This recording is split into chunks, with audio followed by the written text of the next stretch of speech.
हर दौर में उठते हैं यजीदी फितने, हर दौर में शब्बीर जन्म लेता है।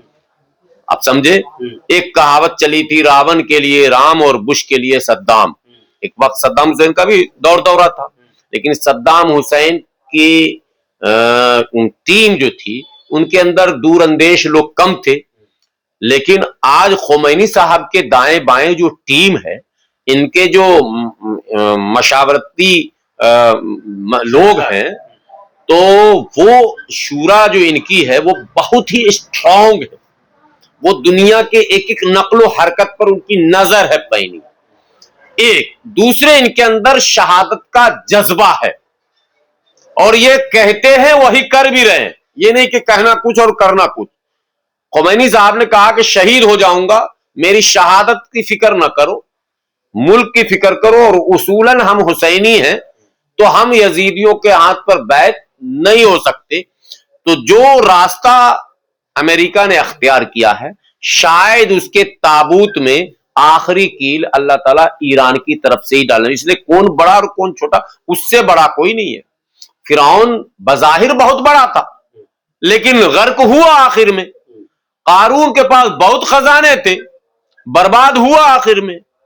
हाँ, तो एक दास्तान है, मजहबी भी और दुनियावी भी। उसको देखकर यह लगता है कि हर उरूज को जवाल है, और उरूज का भी एक जरिया है तो जवाल का भी एक जरिया है। नहीं, वो भी बात कर रहे हैं, वो बीमार हैं तब तो इनकी यह हालत है। अब वो सेहतमंद होते तब क्या हालत होती। जिसके साथ सिर्फ अमेरिका अकेले सुपर पावर नहीं है, कई परमाणु संपन्न देश अमेरिका के पीछे खड़ा है इस मामले में। बगल में इसराइल और जॉर्डन दोनों खड़ा है, ठीक है। इराक पर इनका आधा कब्जा पहले से है ही, तो ये तो बिल्कुल ईरान के पास है, करो ना हमला। लेकिन इनकी हिम्मत जवाब दे रही है। इन्होंने एक हमला अमेरिका ने किया, ईरान ने धड़ से मारा उसके माने फौजी अड्डे पर, कतर में नहीं, कतर में जो हमला हुआ, और कतर भी तिल मिलाया, अमेरिका भी तिल मिलाया इनके फौजी बेस पर। पट से उसने दाग के दिखा दिया, तुम हमसे बच नहीं सकते हो। तुम्हारे 50-60 हजार सैनिक तो यही हैं। जो अभी एक वीडियो ईरान ने जारी कर दिया, लेके आ गए ईरान के पास। हाँ, ठीक है। और ईरान ने भी पूरा वीडियो जाहिर कर दिया, सारे मैप दिखा दिए कि कहां कहां आपके अड्डे हैं और क्या क्या आपकी तैयारी है। ये लो जी वीडियो, तो समझ लो जब वीडियो रखे और रेंज भी बता दिया, दूरी किलोमीटर भी बता दिया, और ईरान के पास उस सब को तबाह करने की सलाहियत मौजूद है। एक, और ईरान के पुष्ट पनाही में चाइना और रसिया है। ये जंग सिर्फ ईरान अमेरिका में नहीं होगा, रसिया और चाइना का भी इम्तिहान हो जाएगा। अगर ईरान पसपा हो गया, खुदा न करे, तो रशिया चाइना को भी सरेंडर करना पड़ेगा अमेरिका के सामने। ये चैलेंजेस हैं, इस बात को रसिया और चाइना भी समझ रहा। और इसीलिए रूस ने अपने सबसे एडवांस टेक्नोलॉजी जो होते हैं उनके एयर स्पेस को सिक्योर करने के लिए डिफेंस सिस्टम, वो डिफेंस सिस्टम दिया है और वो तैनात किया गया। उसके एक्सपर्ट भेजे हैं रूस ने, जबकि वो खुद जंग में लगा हुआ, लेकिन सारा साजो सामान आया। दुनिया ने देखा कि रूस से कार्गो विमान, कई विमान आए, उससे असलहे भेजे गए, और चाइना ने भी अपने सारे टेक्नोलॉजी का इस्तेमाल किया है। अभी लेटेस्ट उसका मुजाहरा हुआ जब ईरान ने नेट बंद किया, तो कोशिश की गई विद्रोहियों को, जो वो क्या कहते हैं उसको, डायरेक्ट सैटेलाइट देने की जो कोशिश की गई, उसको भी जैमर लगा के ईरान ने जाम करके दिखाया कि तुम्हारी टेक्नोलॉजी का भी मुकाबला करने के लिए हम तैयार हैं। तो चाहे वो आईटी का सेक्टर हो, या फिर बम गोला बारूद का सेक्टर हो, या फिर जांबाज सिपाहियों का मजमा हो, कहीं से ईरान कमजोर इस वक्त नहीं है। पर यह है कि जंग उस हलके और उस खित्ते के लिए बेहतर नहीं है। अल्लाह करे जंग टल जाए। लास्ट सवाल है यूए में मोदी जी को थैंक्स दीजिए। लोग मोदी जी के फॉरेन पॉलिसी पर तो तनकीद कर ही रहे हैं, हम लोग भी गाहे बगाहे कर रहे हैं, लेकिन अभी 2-4 फैसले उनके ऐसे लग रहे हैं कि लग रहा वाकई मोदी जी युग पुरुष हैं। मैंने क्या सटीक निर्णय।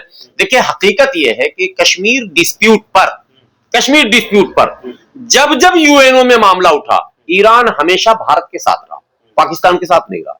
आप लोगों को पता होगा, पत्रकार हैं, इस तरह के स्टोरीज कवर करते हैं, तो ईरान और पाकिस्तान के ताल्लुकात अच्छे नहीं है। दोनों में हमले वगैरह भी हो चुके हैं, 2-3 राउंड। इंटरनेशनल सिस्टम में ईरान पाकिस्तान का सपोर्टर कभी नहीं रहा, भारत का सपोर्टर रहा, भारत के साथ खुलकर खड़ा रहा।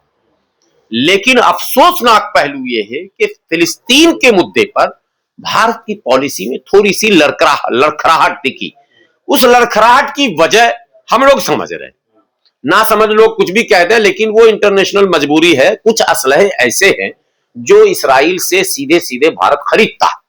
अब जाहिर सी बात है कि सामरिक संबंध का भी मसला है, तो सीधे सीधे इंटरफेयर नहीं कर सकते हैं, लेकिन भारत की जो क्षमता है वो कोशिश सरकार ने की, और अभी यूएनओ में ये साबित किया मोदी जी ने कि भाई दूध का कर्ज निभाना है और ईरान को बचाना है। सो आने वाले दिनों में एक और चेंजेस हो सकते हैं।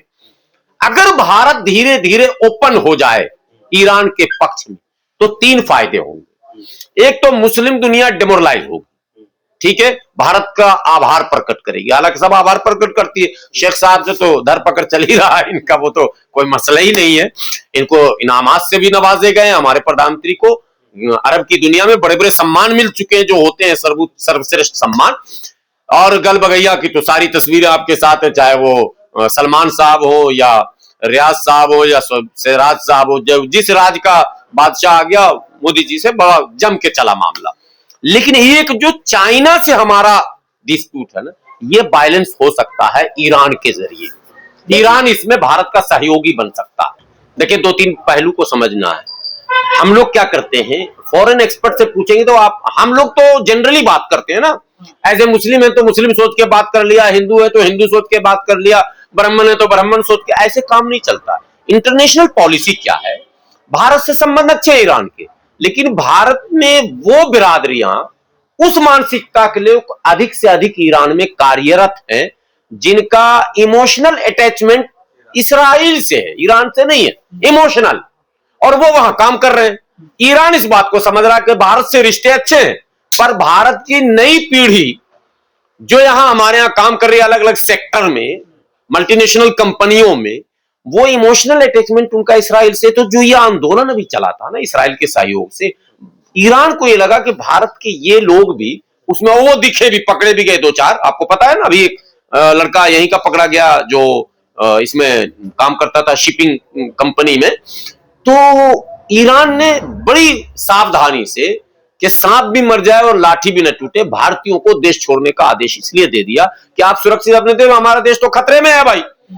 और भारतीय हो सकता है मोसाद के मैंने संपर्क में आ जाएं आसानी से, इजीली, इसलिए वो दोनों मसला निमट जाए, न ये रहेंगे, न मोसाद को स्पेस मिल पाएगा, न कोई मुखबिर मिल पाएगा, और भारत से हमारा रिश्ता भी नहीं बिगड़ेगा। इसलिए ऐलान कर दिया कि भारतीय जो है वो चले जाए स्वदेश अपने अभी फिलहाल ये मामला। लेकिन सवाल ये भी है कि जो ट्रंप कहते हैं ईरान इसका उल्टा क्यों करता है, जब वो पहले कह देता है हम फांसी नहीं देंगे, बाद में ट्रंप कहते हैं कि चलो फांसी नहीं दे रहे हो, अब युद्ध नहीं होगा, फांसी दिया, फांसी दे देता है, दिखाया, उल्टा क्यों करता है? उल्टा ये चीज अब मोदी जी को भी करना पड़ेगा। मसला मोदी जी ने युद्ध विराम किया, ट्रंप ने कहा मैंने करवाया, फिर भाजपा के प्रवक्ता है बोले नहीं ये गलत है, ट्रंप बार बार दोहरा रहा है इस बात को। तो मोदी जी को आके स्पष्ट बयान दे देना चाहिए कि ट्रंप साहब अपने हद में रहिए, और मैं आपका गुलाम नहीं हूं कि आप कहोगे तो लड़ूंगा और आप कहोगे तो रुकूंगा।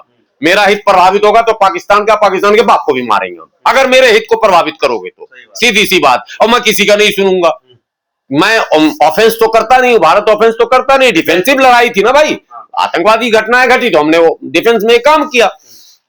तो ईरान इस बात को समझता है। ईरान का कहना है कि अगर ये जो बक रहा है भूरा भाई, तो भूरे भाई के बार बार बोलने पर अगर हम चुप रहेंगे और हमारी एक्टिविटी नहीं दिखेगी तो दुनिया ये मान बैठेगी कि ट्रंप के दबाव में ईरान आ गया।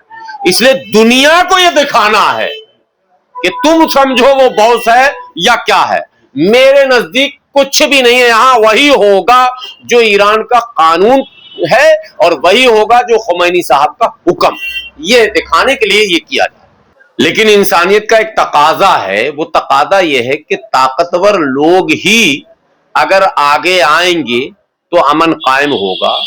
और ताकतवर लोग अगर अपनी ताकत का इस्तेमाल करना शुरू कर देंगे, मुजाहिरा, तो बदअमनी हो जाएगी, डिसवायलेंस हो जाएगा, जंग हो जाएगा। और वो पहले की तारीखों में भी हुआ, हलाकू हो, चंगेज हो, हिटलर हो, जितने भी इतिहास में आप नाम लेते चले जाओगे, ये वो लोग थे जिन्होंने अपने ताकत का गलत इस्तेमाल किया और दुनिया में इंसानियत का खून बहाया, ताकत का गलत इस्तेमाल किया। आज अमेरिका जाने अनजाने उसी रास्ते पर बढ़ता चला जा रहा। अमेरिका के दुनिया के 20 मुल्कों में फौजी अड्डे हैं। इनडायरेक्टली जिन मुल्क में फौजी अड्डे हैं, उस मुल्क पर समझ लीजिए कि उसके ब्यूरोक्रेट्स पर, उसके इकोनॉमी पर अमेरिका का कब्जा ऑटोमेटिकली है। और उसके डिफेंस पर भी अमेरिका का कहीं ना कहीं कब्जा है, चूंकि उसका फौजी अड्डा है वहां। और वो छोटा मोटा 2500 वाला नहीं, 10-10 हजार, 20-20 हजार ट्रेंड आर्मी उसके रह रहे, एयरक्राफ्ट उनके रह रहे हैं, मिसाइल उनके रह रहे हैं, लॉन्चर रह रहे हैं। और अब हद यह है कि उन्हीं की सरहदों में वो समुद्री बेड़ा भी घुमा रहा है चारों तरफ से। तो कहीं ना कहीं छोटे छोटे मुल्कों में जिनकी बहुत बड़ी हैसियत नहीं है, अमेरिका तो उसको 24 घंटे में कब्जे में ले लेगा। ईरान को नहीं, अभी ईरान पर मैं आ रहा हूं। ईरान तो अपनी जगह भी, ईरान पर मैं अपनी बात रख रहा हूं आपको। मैं जरा सा मिडिल ईस्ट की तरफ बढ़ रहा हूं, जहां सब ज्यादा फौजी अड्डे। मान लो कतर अमीर देश है, फला है, चिला, लेकिन कतर को कब्जा करने में अमेरिका को कितना वक्त लगेगा? 24 घंटा। बहरीन को कब्जा करने में 24 घंटा, ओमान को कब्जा करने में 24 घंटा, यूएई को कब्जा करने में 24 घंटा।